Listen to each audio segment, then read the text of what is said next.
Nah lalu orang kayak saya itu ya beberapa kali sebetulnya saya itu ditawanin jadi dokter honoris causa apa. Kekhawatiran saya satu Pak Bejo, takut pas nggak punya uang. Itu dokter gak di duit kan gak pantas gitu.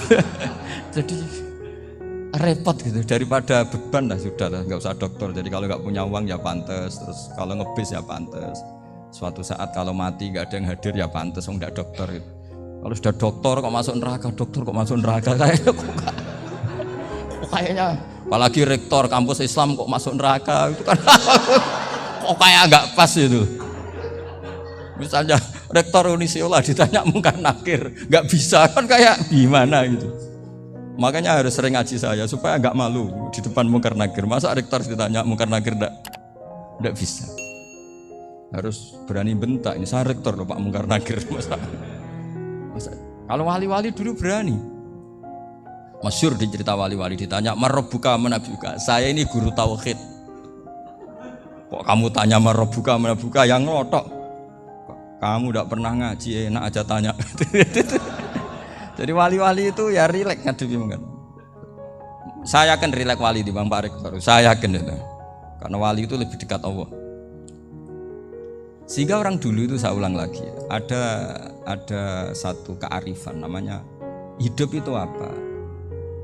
Hidup itu adalah cari sebanyak mungkin supaya hidup itu tidak tergantung pada banyak hal. Sehingga misalnya cara berpikir orang-orang modern itu sebenarnya banyak orang-orang ilmuwan yang nggak ngagumi Amerika.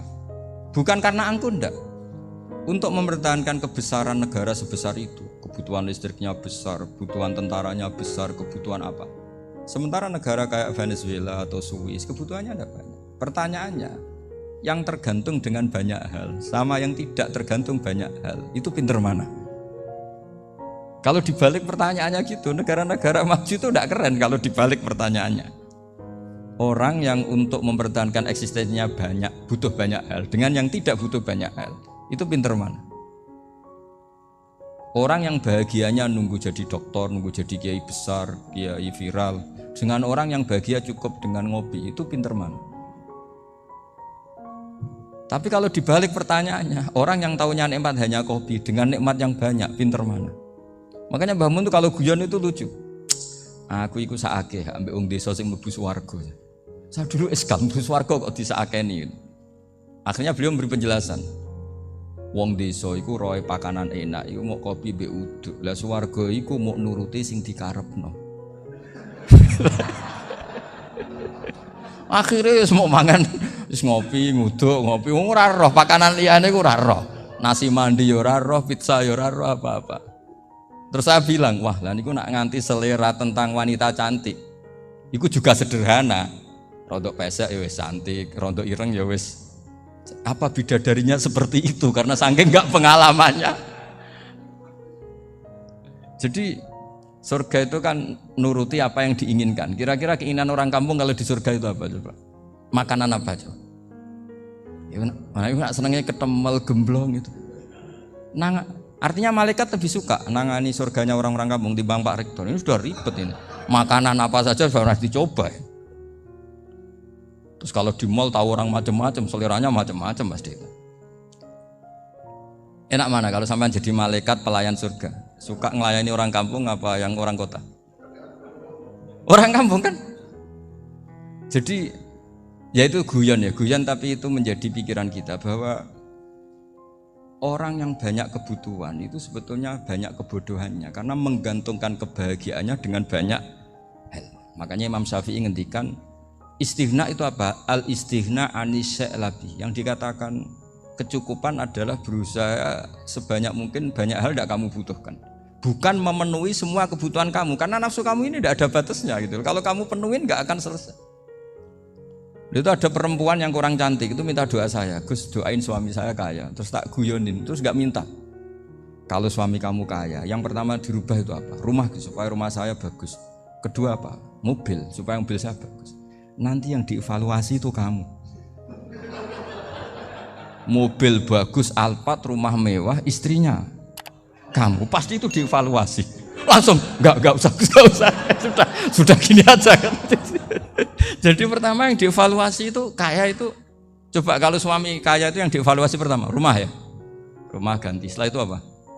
mobil. Kira-kira berikutnya. Akhirnya sudah Gus nggak jadi. Nabi Ibrahim itu pernah minta umur panjang. Keren umur panjang. Sama Allah nggak dijawab. Datang orang tua gitu mertamu ke Nabi Ibrahim. Terus disuguhi dikasih kurma. Apa itu? Kok kurma apa? Anggur yang sudah matang sekali. Sudah dimakan. Setelah dimakan meler keluar lagi. Dimakan lagi meler lagi. Terus Nabi Ibrahim masuk lagi ke kamar. Ya Allah, doanya tak cancel. Nanti kalau saya tua kayak itu. Jadi Allah itu nggak jawab langsung tapi ngirimkan itu. Akhirnya ya Allah nggak jadi. Nanti takut itu. Saya pernah ngalami jadi kiai tadi ada ibu-ibu ya nggak pati cantik lah. Suaminya tuh miskin sekali. Minta doa saya supaya kaya. Bareng tak kasih pertimbangan itu udah nggak usah nggak jadi. Jadi itu kearifan. Tapi kearifan ini harus kita tanamkan. Saya nggak bisa membayangkan Indonesia yang besar ini. Andai kan tidak ada qanaah. Nerimo ing pantum. Coba sekarang ada Covid. Andai kan Indonesia tuh kayak Perancis. Saya beberapa kali punya tamu orang yang hidup lama di Perancis, bahkan dapat istri orang Perancis. Itu dulu gak begitu mencintai Indonesia. Tapi setelah di Perancis 2 tahun, wah Indonesia hebat. Di Perancis tuh kata dia kalau cerita, semua kebutuhan masyarakat itu dibebankan ke negara. Apa saja minta negara, apa saja nyoal negara. Sementara Indonesia, coba kalau Indonesia mengalami seperti ini kok tidak ada qanaah rimo ing pantum, bisa kios Indonesia. Orang miskin nyalahkan negara, kelaparan nyalahkan negara, apa saja. Tapi barokahnya dididik kiai jogeman nyalahno wong liya. Urip pun romo ing pandum, diame. Sampai gak ngerti kalau Covid. Banyak tuh orang-orang kampung itu, orang lugu-lugu itu.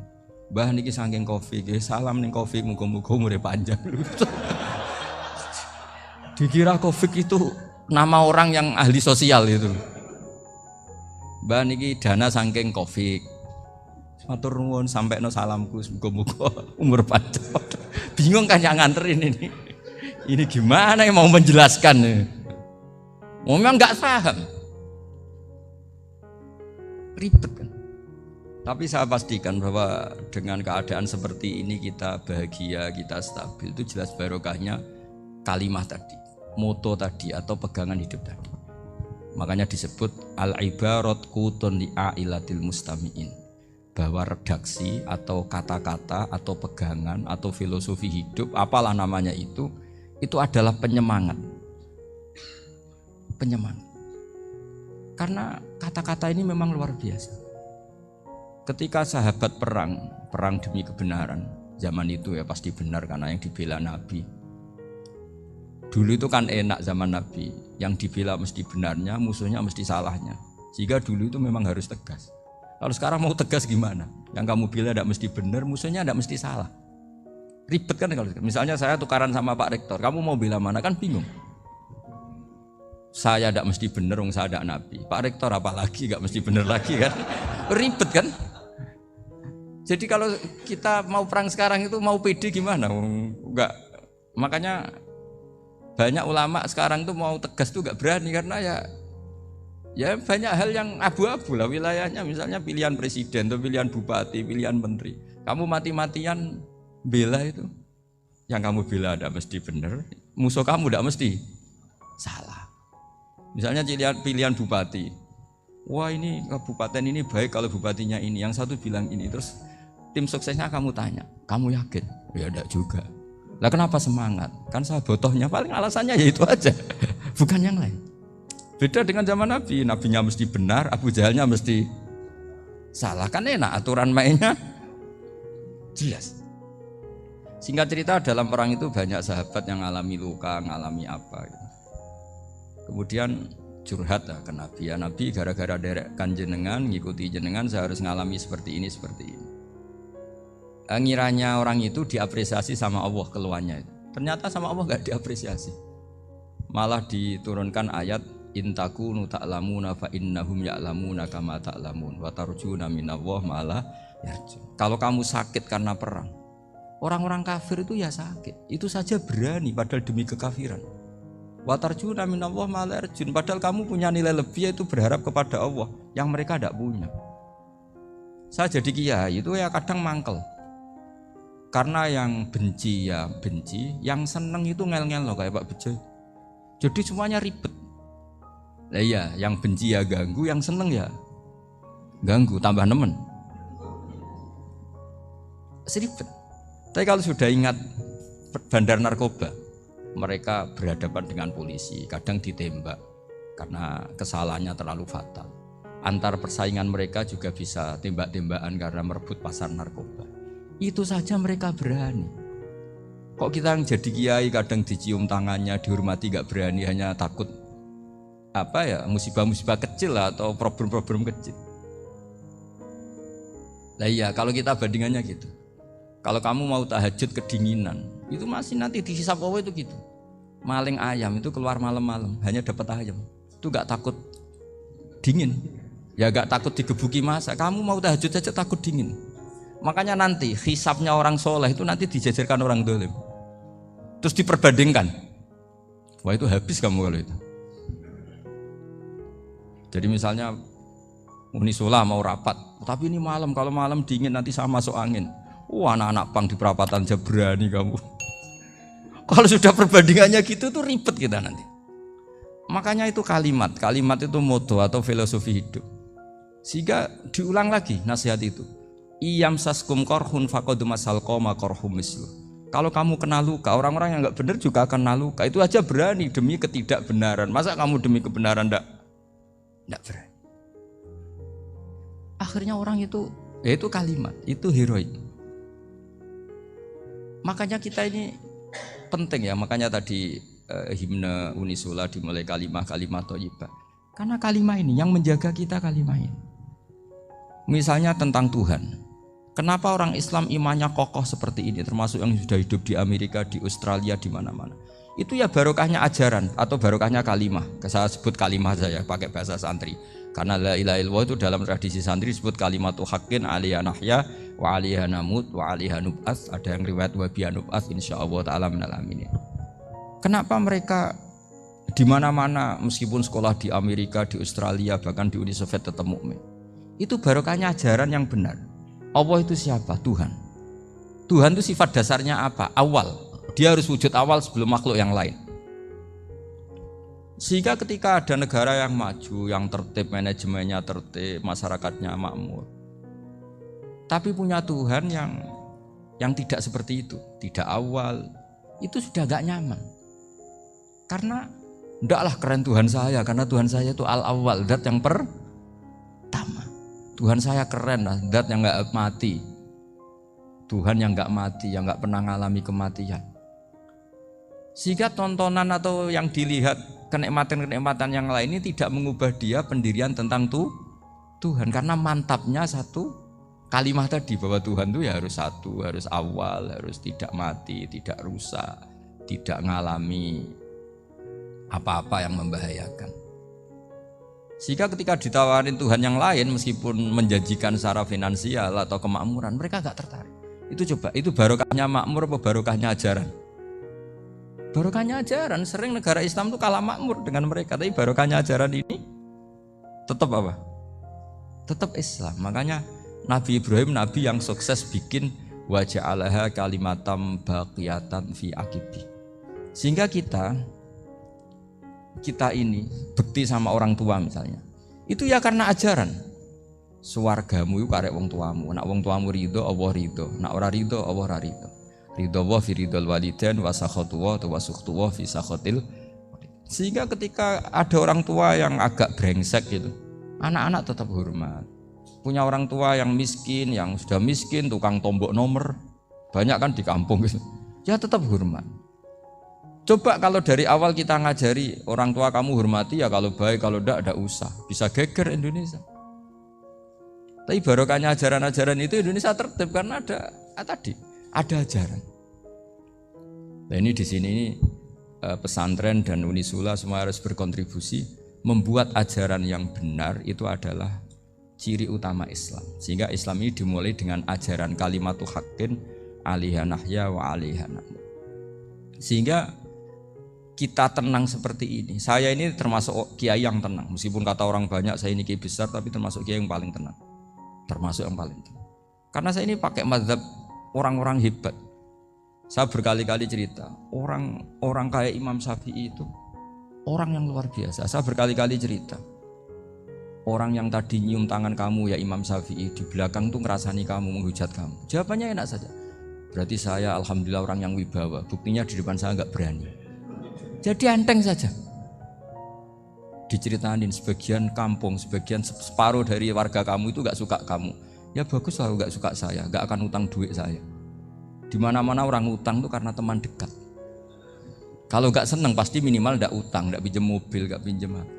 Berkah mana yang seneng sama yang gede. Jadi dianggap enteng saja. Semua yang dialamin dianggap enteng saja. Misalnya punya istri pemarah, ya baguslah marahin suami. Kalau marahin tonggo malah ribet. Jadi kamu harus terima kasih kalau dimarahin istri. Baguslah marahin saya mah, kalau marahin tonggo ribet. Jadi enteng saja. Tapi kita sekarang itu karena nafsu ya, sehingga menghadapi hidup ini ribet. Ulama dulu kalau mau mati itu senengnya bukan main. Sudah lama saya ini ingin gak maksiat. Kayaknya gak maksiat paling efektif itu mati. Ya tidak apa-apa Gusti, kalau sebaiknya mati ya mati aja. Enteng saja. Jadi melihat kematian itu akhir dari segala keburukan atau potensi keburukan. Apapun baik kita sekarang, suatu saat mungkin kita gak baik. Yang bisa menghentikan ketidakbaikan atau potensi ketidakbaikan itu apa coba? Mati kan? Berarti mati itu mengerikan apa menyenangkan? Mesti kamu tidak berani menjawab. Meskipun secara ilmu kamu berani, tapi secara rasa agak berani kan? Saya ulang lagi ya, yang bisa menghentikan keburukan atau potensi keburukan itu apa coba? Apa? Kematian. Berarti kematian itu menyenangkan atau menyusahkan? Apapun kamu tidak berani jawab karena kamu agak-agak duniawi itu kelihatannya. Tapi secara ilmu, kamu tahu kan kalau mati itu tidak buruk-buruk banget. Karena apa? Itu akhir dari segala keburukan. Sehingga Nabi ngajarkan kalimat itu begitu luar biasa. Allahumma ahyini maka natil hayatu khairan li wa tawaffani maka natil wafatu khairan li. Nabi melihat dunia itu begitu indah. Ya Allah, kalau saya ini hidup, anggap saja hidup ini ziyadatan li fi kulli khairin, menjadi modal saya menambah segala kebaikan.